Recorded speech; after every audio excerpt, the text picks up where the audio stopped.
il a dit la sécurité est un thème qui est toujours d'actualité dans le secteur maritime et nous particulièrement, nous consacrons chaque année un magazine spécial sécurité dans le secteur maritime et j'espère que pour la prochaine édition, nous aurons des Algériens qui vont contribuer à ça parce que nous avons des personnes qui contribuent de partout, même des institutions comme l'OMI et autres contribuent à ce magazine. Donc nous allons très prochainement avoir des spécialistes algériens qui vont y contribuer. Alors, nous allons entrer dans le vif du sujet. Contrôle et sécurité maritime. Comment garantir la protection des navires? Pour présenter cette première table ronde, nous allons commencer par inviter un expert maritime qui a été ancien commandant de navire. Le commandant Saïd Kenissa. Sous vos applaudissements.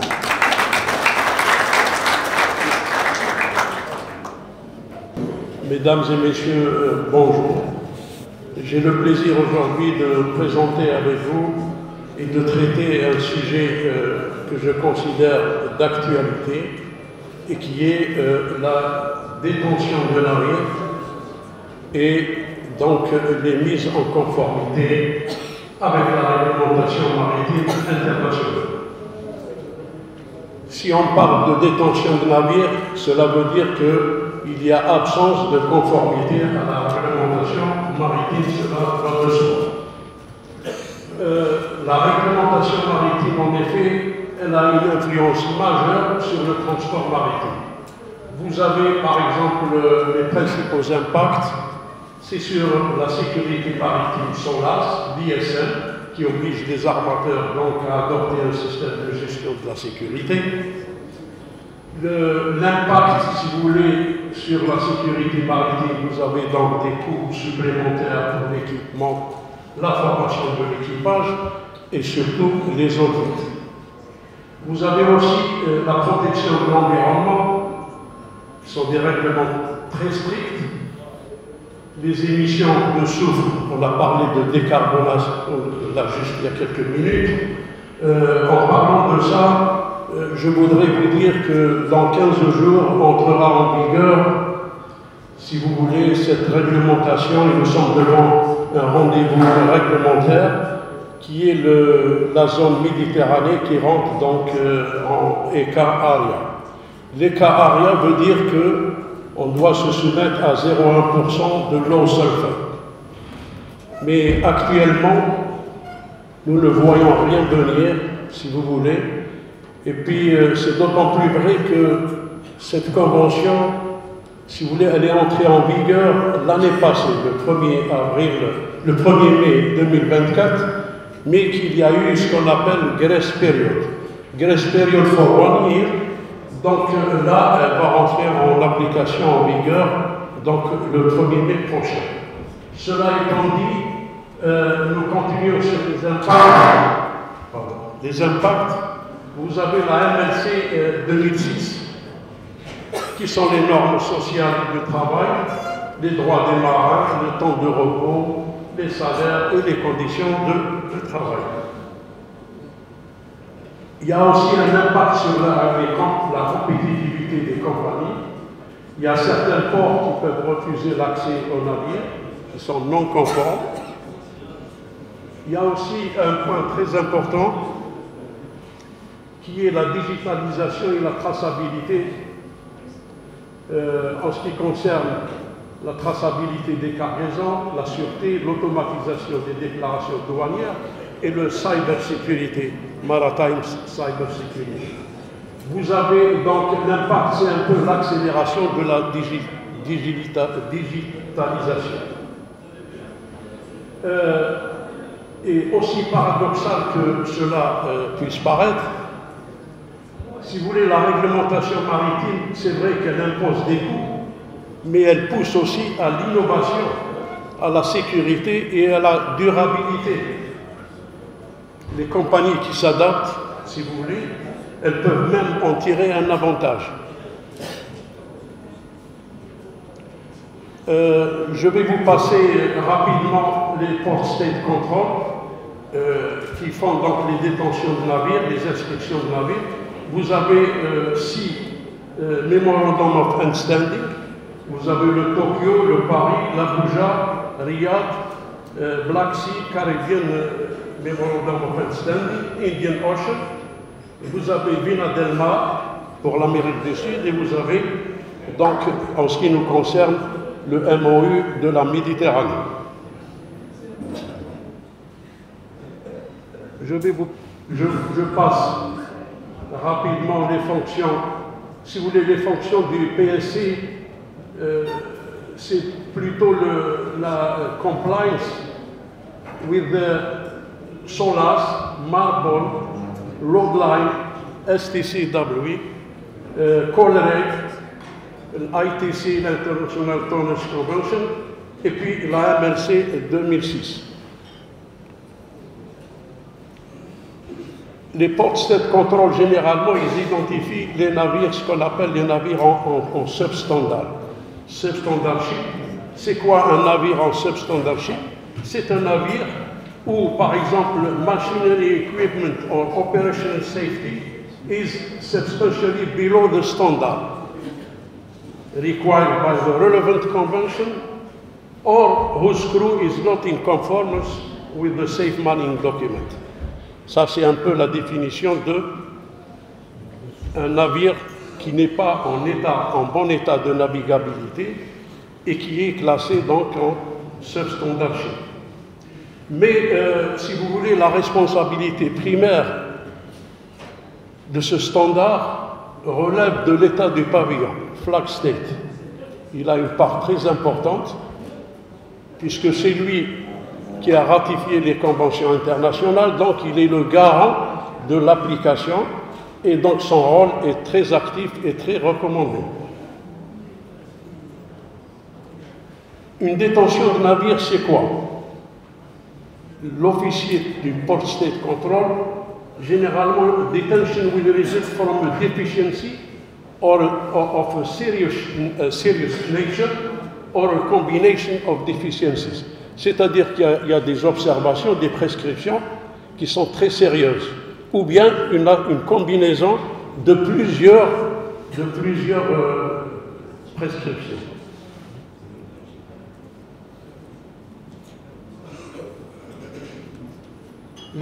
Les critères pour détenir un navire sont bien sûr certification of crew, safety, maritime security, marine pollution and environment, working and living conditions, l'opérationnel et le management qui est au niveau des sièges de compagnie. Un navire qui est détenu, il engendre forcément des pertes financières et les conséquences sont terribles. Vous avez par exemple le premier point, delays and off-hire, claim by charters, unscheduled and temporary repairs, blacklisting, targeting. Le blacklisting, je vais en parler d'un pavillon qui est actuellement malheureusement en blacklist et qui fait l'objet d'un targeting, un ciblage. Vous savez qu'un bateau qui est un pavillon qui est en blacklist engendre forcément un ciblage où, par exemple, automatiquement, il y a des inspections et des inspections, ce qu'on appelle expanded inspection. C'est-à-dire que c'est des inspections poussées par rapport à des inspections normales. Vous avez losing customers, PSC inspection fee, class attendance fee, harbor charges ou penalties from port and flag state. Certains États du pavillon exercent des mesures de coercition sur les navires, sur les compagnies qui arborent leur pavillon et donc leur imposent des amendes en cas où les navires sont détenus. J'ai des statistiques de 2021 jusqu'à 2023, où vous avez les plus importants, si vous voulez. Vous avez le Ballast Water Management, qui fait l'objet justement de beaucoup d'observations. Vous avez l'Oddline, Marpol, avec tous les annexes, la MLC, la SOLAS et la STCW.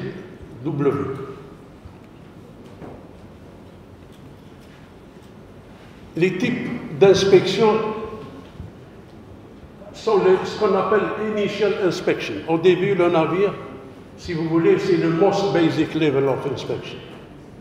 Vous avez more detailed inspection. Quand vous avez, par exemple, des suspicions or clear ground for detention, ou la missing documents, vous avez l'expanded, on en a parlé, inspection. Expanded inspection, c'est pour les navires classés high risk. Vous avez le CIC, qui est le Concentrated Inspection Campaign. Généralement, c'est des inspections trimestrielles, mais qui sont annoncées avant, avec des checklists, et diffusées à toutes les compagnies maritimes du monde, pour qu'à bord, si vous voulez, ils puissent vérifier leur checklist et être à jour durant les inspections au port.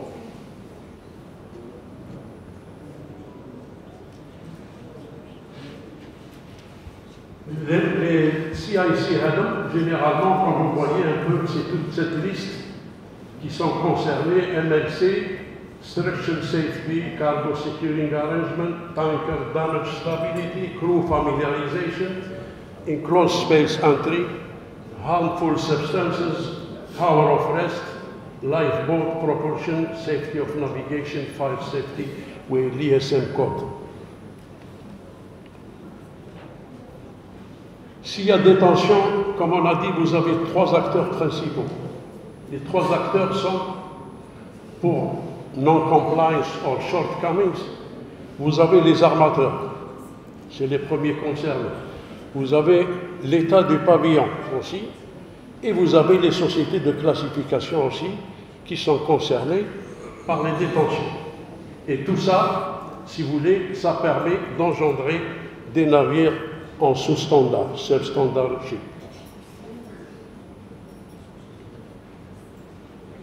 Comment on classe les navires, si vous voulez, par les Port State Control? Vous avez ce qu'on appelle Ship Risk Profile.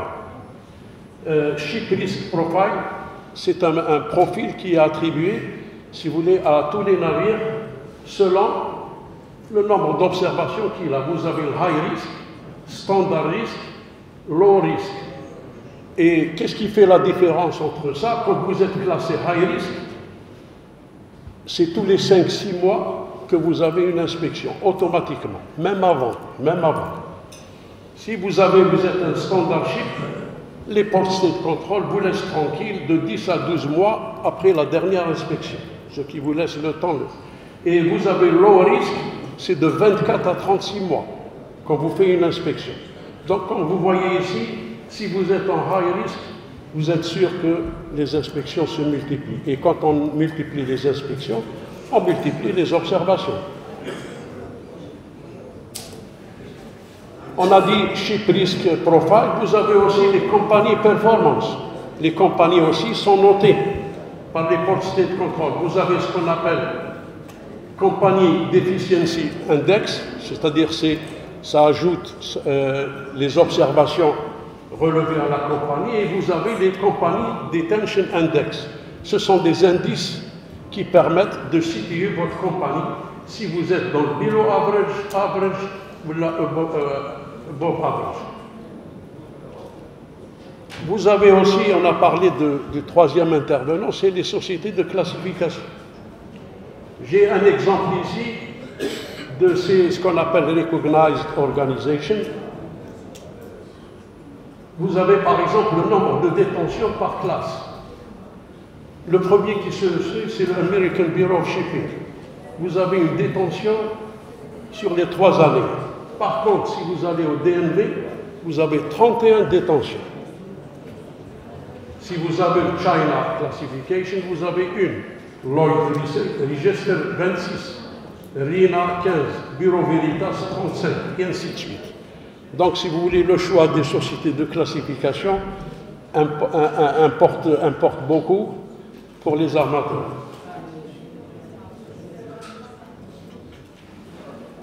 Maintenant, on parle de blacklist. Water Target Blacklist. Blacklist, comme on a dit, s'il présente higher than average rates of vessel detention. Et donc, les navires sont l'objet de frequent checks, more frequent checks. Les détentions, généralement, les informations sont sur ce qu'on appelle on a rolling 3 years basis, sur les 3 années. On prend l'exemple, si vous voulez,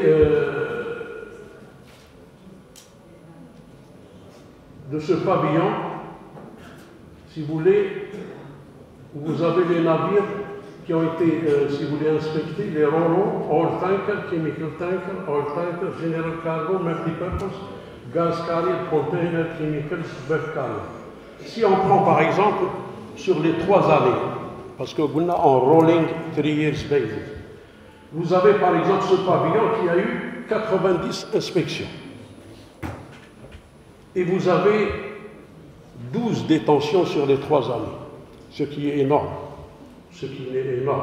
Parce que le nombre de prescriptions, si vous voulez, c'était 648. Sur 648 observations, vous avez 106 qui sont objets de détention. Parce qu'une observation ne peut pas dire automatiquement qu'on a. On a toujours des observations à bord, il faut le reconnaître. Mais les observations qui sont objets de détention sont de 106. Et vous avez aussi l'ISM, qui est très important. Ça, c'est un peu le management des compagnies. L'ISM, si l'ISM n'est pas à jour, si par exemple il n'y a pas de veille, si vous voulez, réglementaire, une veille technologique, les procédures ne sont pas à jour, donc ça vous donne un peu 28 observations qui concernent l'ISM code. La question qu'on peut se poser, can a ship avoid being detained? Yes. Nous pouvons, si vous voulez, éviter les détentions. On commence déjà par certaines mesures que je vais détailler l'après-midi si vous voulez. Reviewing past PSC performance. Ship extract the lesson learned to avoid similar future incidents. Ça, c'est un point très important parce que dans les observations, vous avez ce qu'on appelle des observations répétitives qui se font d'un navire à un autre, d'un équipage à un autre. Pourquoi? Parce que le traitement de ces observations n'obéit pas à la règle normale. On prend par exemple un navire qui a été détenu pour ce qu'on appelle LRIT. Je donne l'exemple à LRIT, Long Range Identification Tracking, qui a été donc en défaut, qui ne fonctionnait pas. Et si vous voulez, le bateau a été détenu. Mais on a fait venir un technicien qui a réparé et aussitôt le bateau repart. Ce n'est pas comme ça qu'on traite les observations. Les observations, d'abord, elles doivent obéir à 3 choses. Vous avez l'immediate action. Donc là, on fait appel, si vous voulez, à un technicien pour réparer, ou bien on répare, tout simplement, ou bien on commande une pièce de rechange. Deuxièmement, c'est ce qu'on appelle Root Cause Analysis, RCA. Root Cause Analysis, c'est très très important. Ça vous permet d'identifier les causes qui sont directes, indirectes ou même sous-jacentes. Si vous identifiez les causes de ces accidents, de cette prescription, vous pouvez passer à la 3e, qui est ce qu'on appelle Long-Term Corrective Action. C'est des actions à long terme, Long-Term Corrective Action. Et si vous avez Long-Term Corrective Action, vous devez faire ce qu'on appelle Sharing Experience. Sharing Experience, c'est quoi? C'est en prenant, par exemple, l'exemple de ce LRIT, et on le communique à toute la flotte for sharing experience, to avoid reoccurrence. Mais, parce que, comme j'ai dit, les observations généralement sont répétitives. Donc l'absence de sharing experience, ou bien ce qu'on appelle l'absence de fleet circulars, à tous les bateaux, en disant voilà, tel bateau a eu cette observation, et voilà ce qu'on a fait, on a identifié la cause, et voilà les long-term corrective actions.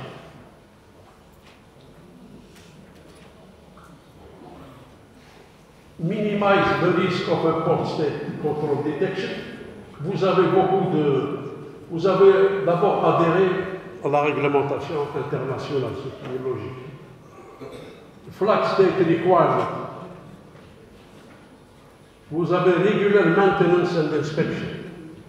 Preventive maintenance. Class and statutory certificate. Et surtout les audits indépendants. Ça, c'est généralement les compagnies n'ont pas recours à des tierces organisations pour pouvoir faire des audits indépendantes, mais pas des audits internes. Parce que l'audit interne, on peut se dire qu'on peut être juge et partie. Mais des sociétés professionnelles peuvent accomplir des audits indépendants. Vous avez aussi le crew training familiarization et engage pre-inspection preparation. La préparation des port state control, c'est très important. Il y a ce qu'on appelle actuellement, il est d'usage dans le maritime, ce qu'on appelle des pre-arrival checklists. Pre-arrival checklists, ce sont des checklists qui abordent tous les domaines que le Port State Control Officer il a à vérifier. Donc, le commandant, si vous voulez, il commence à faire une pré-inspection à bord, il relève toutes les anomalies et il doit communiquer ça à la compagnie, généralement le DPA, Designated Person Ashore, qui lui émarge ça et il doit l'envoyer l'état du pavillon. Parce que pour rendre officiel, parce que l'état du pavillon, on a dit qu'il doit être actif, parce que c'est lui le garant. Donc il doit savoir qu'est-ce qui se trame et quel est l'état des navires.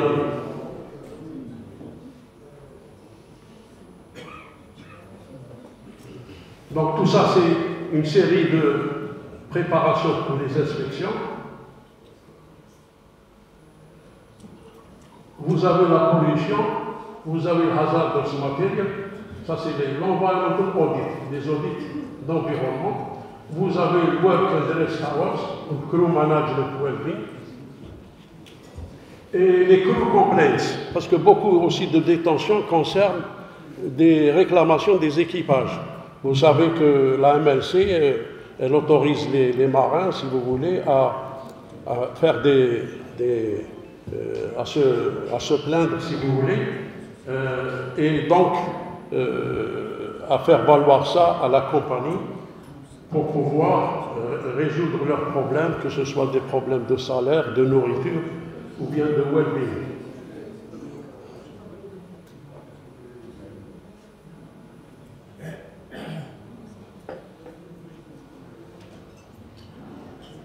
How are flag administration added or removed from target list? Et là, vous avez ce qu'on appelle le white list.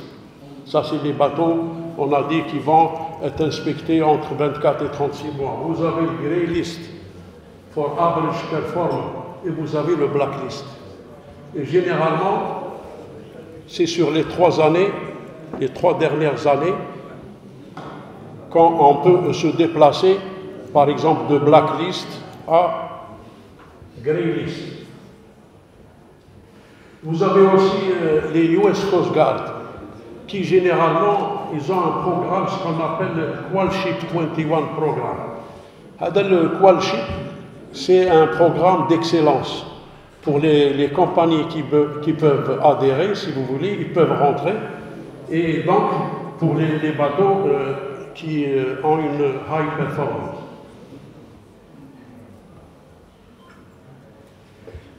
Quand vous avez une détention, vous devez faire le traitement, le suivi d'un traitement. On a parlé des root cause analysis, c'est très important. Par exemple, le flag state, la compagnie doit dans les 30 jours trouver l'ARCA, et prendre les actions correctives. Faire des marines fleet circulars as sharing experience, on en a parlé de ça.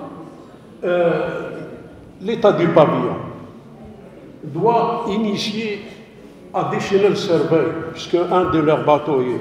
Donc il doit initier des inspections additionnelles, par exemple l'ISM audit, document SMC, ISPS audit, la MSC inspection.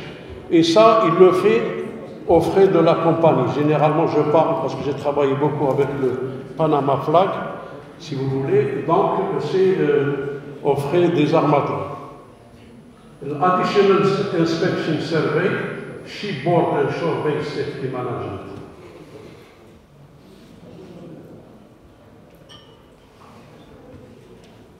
Alors, les mesures pour réduire les détentions, vous avez d'abord Owner Operator Responsibilities. Ils ont une responsabilité. Normalement, on a parlé des checklists qui doivent être envoyées, si vous voulez, à l'état du pavillon. On en a parlé déjà de ça. Vous avez par exemple owner visit. Certains armateurs ne visitent pas leur navire. Et comme vous savez, selon les SIRE, vous avez les owner visit tous les 6 mois. Ça permet de maintenir le contact, si vous voulez, entre l'armateur et les navires. Donc c'est des visites réglementaires qui sont d'ailleurs alternées entre le technical et le marine. Vous avez les navigation audits. Et dans les navigation audits, vous avez deux types d'audits. Vous avez le statique et le dynamique. Statique, c'est quand le bateau il est taqué, en vérité. Mais le dynamique, quand vous êtes en mer et vous voyez la réaction des gens en matière de navigation. Il ne faut pas hésiter aussi aux compagnies maritimes d'avoir recours à la consultation maritime externe et des audits indépendants externes. Flag state.